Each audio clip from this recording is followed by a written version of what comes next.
Rasulullah sallallahu alaihi wasallam, bersabdalah Rasulullah sallallahu alaihi wasallam, al-afiyatu ala asyarati aujahin. Afiyah itu ada 10 perkara. Khamsatun fid dunya, 5 diberikan balasan di dunia, wa khamsatun fil akhirah, sedangkan 5 yang lainnya diberikan balasan di akhirat. Afiyah yang senantiasa kita memohon kepada Allah dalam setiap doa kita ketika duduk di antara 2 sujud. Rabbighfirli warhamni wajburni warfa'ni warzuqni wahdini wa'afini. Afiatkanlah diriku ya Allah. Apa itu afiat? Afiat itu adalah kebaikan, kesejahteraan. Maka kebaikan ataupun kebahagiaan yang akan diberikan oleh Allah kepada seorang hamba yang diridha olehnya Allah itu ada 10. 5 afiat, 5 kebaikan dan kebahagiaan itu langsung dibalas di dunia. Apa saja afiat yang Allah berikan kepada hambanya di dunia? Yang pertama, fa ammal lati fid dunya, adapun afiat di dalam dunia, fahiyal ilmu, maka dianya itu ilmu. Allah berikan ilmu kepada hamba, itu merupakan satu kebahagiaan, satu kebaikan. Tapi dengan syarat ilmu itu diamalkan. Karena ada satu hadis yang menjelaskan di antara tanda-tanda hamba itu akan dibinasakan oleh Allah. Yang pertama, diberikan ilmu kepada hamba tersebut, tetapi tidak diamalkan ilmu itu selayaknya para ilmu ulama. Ilmu diberikan tetapi tidak diamalkan. Itu menjadi satu tanda hamba itu menjadi hamba yang binasa. Atau mengamalkan ilmu, dia itu beramal dengan ilmunya tetapi tidak mampu mewujudkan keikhlasan di dalam amalan, itu pun bahagian daripada hamba yang binasa. Selalu bersedekah, selalu berjamaah, ikut pengajian dan sebagainya, tetapi tidak mampu mewujudkan ikhlas dalam beramal, itu pun salah satu tanda hamba itu akan menjadi hamba yang binasa. Maka ilmu yang merupakan satu kebahagiaan yang diberikan oleh Allah, andai dengan ilmu itu dia amalkan.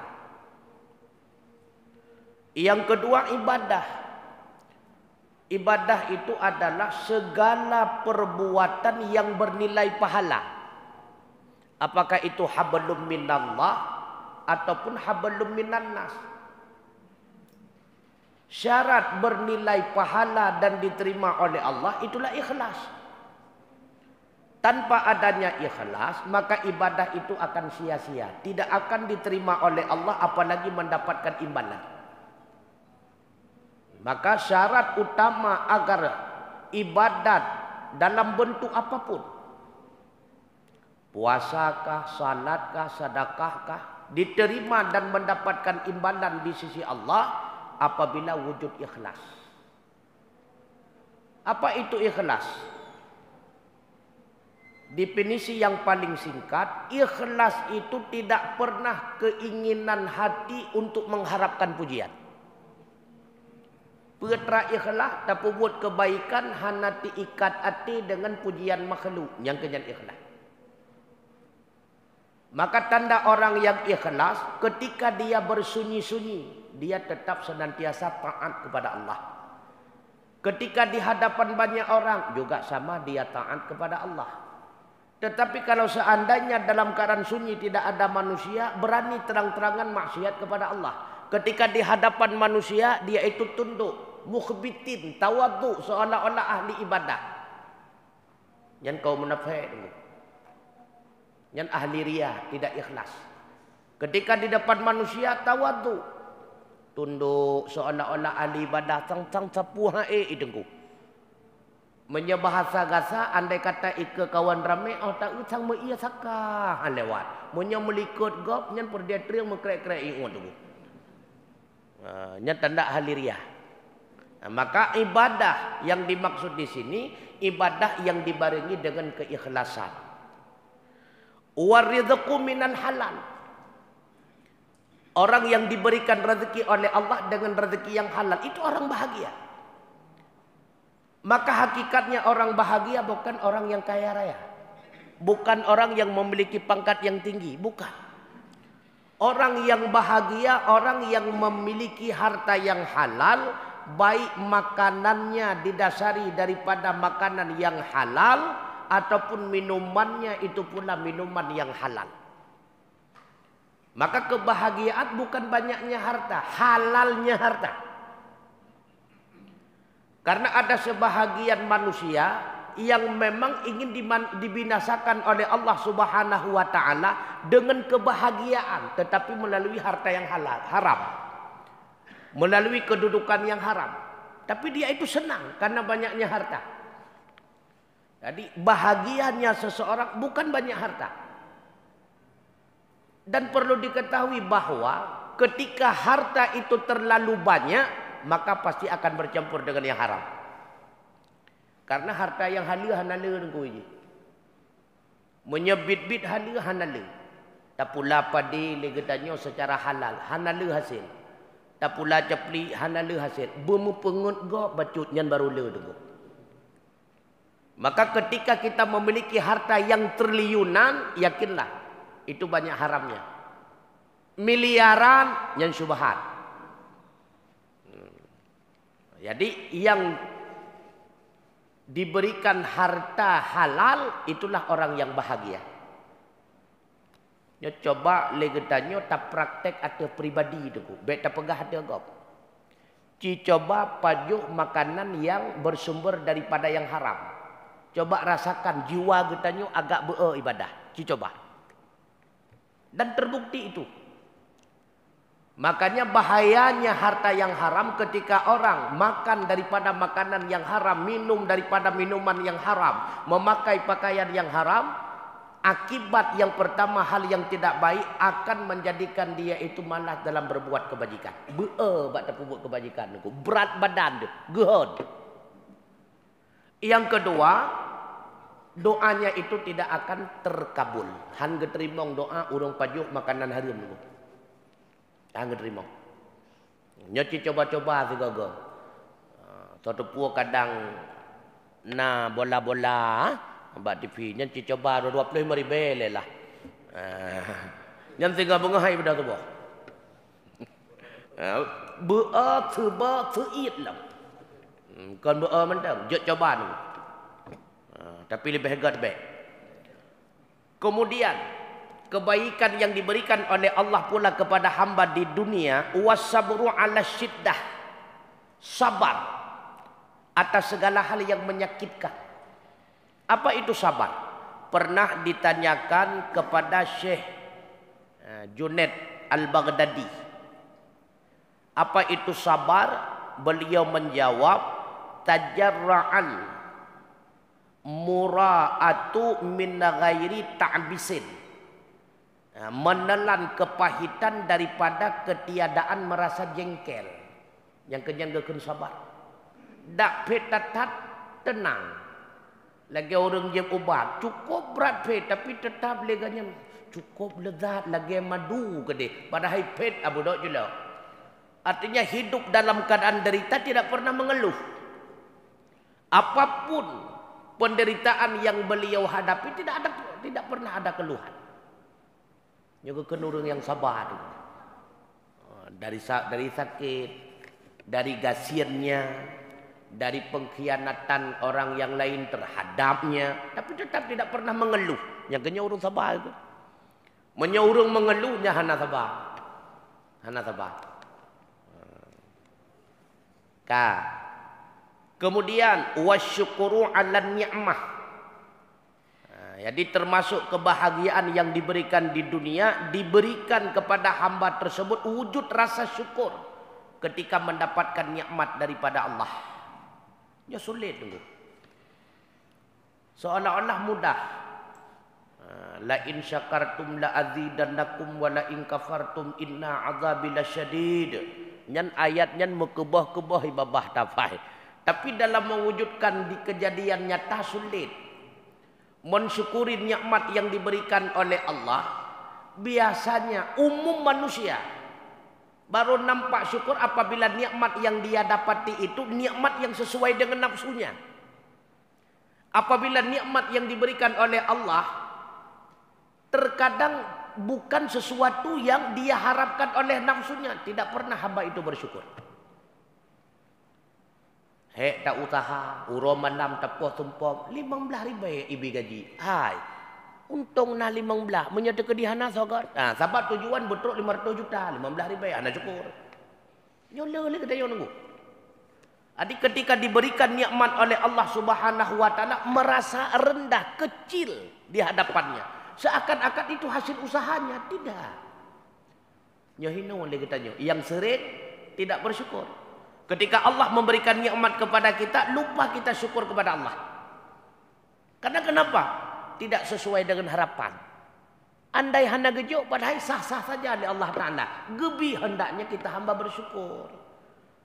Nyo yang sering nunggu. Tak bersyukur.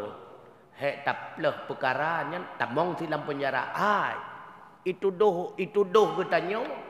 Dengan tuduhan yang berat. Bahkan kalau pernah ipeh pandai oleh hakim, sumudib. Untung nak terpegat banding 15 tahun. Anda syukur nunggu. Kau syukur mentang kita mempenjara. Itulah anda itu tidak syukur nikmat. Ya sering lagi dia nunggu. Ketika nikmat diberikan oleh Allah karena tidak sesuai dengan keinginan nafsu, maka wujud syukur itu hilang. Oh, sesuai dengan nafsu baru. Menjaga harta, kata musyrikah. Pakal letak sedekah tu 200 ribu. Nah labat tu 2 miliar itu tengok. 2 miliar 200 ribu tu. Yang kebersih takawi yang gelang tu kan. Maka ke hom. Ketimbang hana. Wa ammal lati fil akhirati fa innahu ya'tihi malakul mauti bi rahmati wa lutfi. La yurawuhu mungkarun wa nakirun fil qabri. Adapun afiah yang akan Allah berikan terhadap hamba di akhirat, kebaikan, kebahagiaan, kesejahteraan yang akan diberikan oleh Allah kepada hamba di akhirat, maka yang pertama, sesungguhnya datang akannya oleh malaikat maut dengan penuh rahmat dan lemah lembut. Jadi ketika malik maut niat cabut nyawang sidra hamba, menyehamba tersebut hamba yang nemurka oleh Allah Ta'ala, malik maut itu akan menampakkan wajah aslinya. Menyegepelemah wajah asli drawan malik maut tengku, hana suat tarik nyawang tersuat ke drawan. Tapi orang yang diberikan afiah oleh Allah, yang diberikan kebaikan, yang diberikan kebahagiaan ketika malik maut itu menghampirinya, mengambil ruhnya, maka malik maut itu akan menampakkan wajahnya dengan wajah yang paling indah. Bahkan akan menarik ruhnya secara lemah lembut. Itebit nyawang tu kudak lembut tatat hana pua nebayang lagi tasut bajaya kon.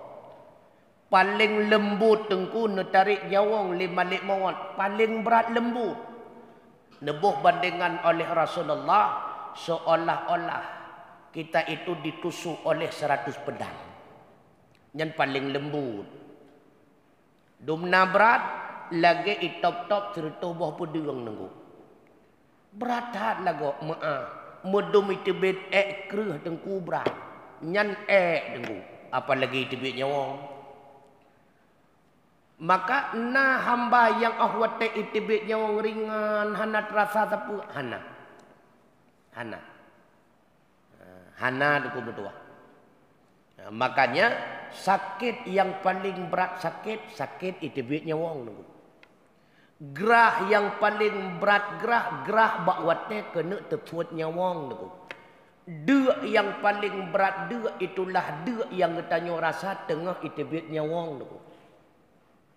Maka hana terasa sakit yang lain walau cukup trip ke sakit dalam dunia sebagaimana sakitnya ketika keluar nyawa. Hana. Makanya pakon geyu ingat-ingat kepada mati. Bak getanya pakon supaya senantiasa bersiap sedia dalam menghadapi kematian. Orang yang kali pernah mati, kali pernah gemati. Nah hamba tersebut gelak udip lam hawa gemati kali kedua golom nunggu golom nah. Orang yang kali rasa mati ban-bandung berharap tidak pernah merasakan mati kedua kali. Berat nunggu. Maka ketika datang malik maut dalam rupa yang indah, getarik nyawang getanyo dalam lemah lembut itu satu bahagian daripada kebahagiaan. Karena tergantung siapa hambanya. Nyo ahli-ahli taat yang dipubut lima malik maut yang demikian. Yang kedua, la yurawi'uhu mungkarun wa nakirun fil qabri. Tidak membuat ketakutan akannya seseorang oleh mungkar wa nakir di dalam kubur. Menyebahasa gasa hana merempek haru-hara kubu. Artinya ketika mungkar wa nakir bertanya ma rabbuka secara lemah lembut. Getanyang benar-benar berhadapan dengan seorang hamba yang mukmin. Hana gepuya getanyang. Karena mungkar wa nakir tengku malaikat juga malaikat yang paling kejam, tidak memiliki rasa kasih sayang. Sidra wa tukang interogasi, sidra wa tukang semupot tunggu. Interogasi kepolisian hana seberapa tunggu. Maka ketika tidak mampu menjawab akan diberikan azab, berkekalan azab tersebut hingga hari kiamat. Naudzubillah. Maka manusia yang paling bodoh itulah manusia yang tidak mampu menjawab pertanyaan mungkar wa nakir. Pakon nengku karena pertanyaannya kabaca. Ma rabbuka katanya. Jawaban kabaca. Allahu Rabbi. Hanjut kita jawab. Pertanyaan kata doa, jawaban kata doa, tapi hanjut tak jawab. Itulah makhluk terbodoh. Kenapa demikian? Karena kekuatan yang menjawab ketika itu bukan kekuatan badan, bukan EQ-nya yang mampu menjawab, tapi kekuatan iman. Sebesar apakah iman yang kita bawa tak kadang kita berhadapan dengan mungkar wa nakir. Raya tabah iman, mampu tak jawab. Ubit tabah iman, han mampu tak jawab tunggu. Han mampu tak jawab. Karena Allah katanya, ma rabbuka, siapa Tuhan engkau? Allah. Apa buktinya Allah itu Tuhanmu? Menyahana tabuat tauhid, dia tak jawab tunggu. Yang kehinan musibah pun. Kemudian termasuk kebahagiaan di akhirat, yakunu aminan fi waqtil fadza'il akbar. Adalah ia hamba itu aman ia, tidak merasa takut pada waktu fadza' akbar. Makna fadza' akbar yaitu ketika diperintahkan orang-orang kafir oleh Allah menuju neraka. Karena dalam satu riwayat diceritakan di akhirat kelak ada sebahagian kelompok manusia memang dipersilahkan masuk surga. Dan sebahagian kelompok manusia dipersilahkan masuk neraka. Tapi ada sebahagian kelompok manusia yang lain, itulah orang yang mukmin, yang secara zahirnya mereka hidup di dunia itu orang taat. Ada salatnya, ada sedekahnya, ada puasanya dan sebagainya. Mereka pula dipersilahkan datang ke surga, tetapi bukan masuk ke surga untuk melihat-lihat indahnya surga. Ketika kelompok tersebut sudah memandang indahnya bangunan surga, wanginya surga, dan mereka telah melihat semua janji-janji Allah yang dijanjikan kepada hambanya yang taat. Lalu terdengarlah suara, wahai para malaikat, usir mereka, karena mereka tidak ada hak untuk masuk dalam surga. Maka semua orang itu diusir oleh para malaikat. Apa kata orang tersebut? Ya Allah, seandainya langsung engkau masukkan kami ke neraka, sungguh kami akan merasa lebih ringan. Tapi engkau terlebih dahulu menampakkan kepada kami berbagai macam kenikmatan-kenikmatan surga. Maka hal tersebut akan merasa jadi bahagian azab kepada kami. Karena galak getanya, oh watakan lihat takalan nunggu. Lihat takalan han gebirasa cukup wah tu nunggu. Lia gepelemah bagai macam nikmatnya surga, kemudian geusai han gebitamong oh geculok dalam neraka. Maka kata ingat sabi-sabi, siapa mereka? Itulah orang yang melakukan amal kebajikan cuma menampak-nampakkan kepada Allah, tidak semata-mata ikhlas karena Allah. Sebagaimana mereka itu cuma menampak-nampakkan karena Allah, pada hakikatnya bukan karena Allah. Di akhirat pula Allah cuma menampak-nampakkan bagian surga kepadanya, tidak ada bagian untuknya. Ya, negala. Uronyo negetanyo rencana tanuk pengun Allah. Tapi tapre Allah akan gepengut katanya di akhirat. Yukhadi'una Allah wal ladzina amanu wa ma yakhda'una illa anfusahum wa ma yash'urun. Tipuan Allah jauh lebih besar. Hanya bertega-tega. Maka ketika satu golongan manusia dipersilahkan masuk dalam neraka, satu golongan manusia cuma dinampakkan indahnya surga, kita dipersilahkan masuk di dalam surga. Ini satu kebahagiaan. Karena pajan baru hilang rasa ketakutan si hamba di akhirat, bakwatnya kagak persilahkan tamung surga. Si golom gepersilahkan tamung surga, mandu manteng rasa ketakutan. Jadeh puhan, jadeh puhan, jadeh puhan. Mandu biar. Sebab tinggal ke derawat. Umur 70 tahun, man 70 nalu ibadat. Tapi yang nyebit-bit tang 15 tahunnya menyonyopi. Ke derawat sendiri ragu dengu. Jadi sebelum dipersilahkan masuk surga, semuanya itu masih dalam keadaan keluh kesah, mandum sama. Kemudian termasuk kebahagiaan pula di akhirat, yaitu tumha sayyi'atuhu wa tuqbalu hasanatuhu. Dihapuskan segala keburukan dan diterimakan segala kebaikan. Ini kebahagiaan di akhirat. Karena ada sebahagian hamba yang taubatnya di dunia tidak mencukupi untuk menghapus semua dosa-dosa. Tidak. Oh tak gak nyan taubat cuma baru 2 bulan. Maksiat gak nyan kamu puluh tahun. Hantep wate secara normal untuk menghapus segala dosa-dosanya. Tetapi Allah mengafiahkan dirinya. Dia itu hambaku yang senantiasa rindu kepadaku, maka aku hapuskan semua dosa-dosanya. Maka di antara yang mampu menghapuskan dosa kita sebesar apapun, itulah dengan berzikir kepada Allah. La ilaha illallah. Dalam satu kali 70 kali kita dalam satu kali duduk 70 kali kita berzikir. 70 ge 3 tadu takun la ilaha illallah. Hamba itu dijanjikan oleh Allah akan dihapuskan segala dosanya di akhirat. 70 tunggu kon 7 ge 70. Menyesertu lebih pak. Lo ulang di antara zikir yang mampu menghapuskan dosa kita kelak di akhirat, Allah menjanjikannya, itulah bermuladzamah diri sekali duduk 70 kali mengucapkan la ilaha illallah 70 ke. Dan di akhirat itu tak kala berhadapan dengan Allah, wahai malaikatku, dia senantiasa mengagungkan namaku. La ilaha illallah senantiasa muladzamah pada lidahnya. Maka hari ini aku buktikan di hadapan kalian. Aku hapuskan semua dosa-dosanya. La ilaha illallah.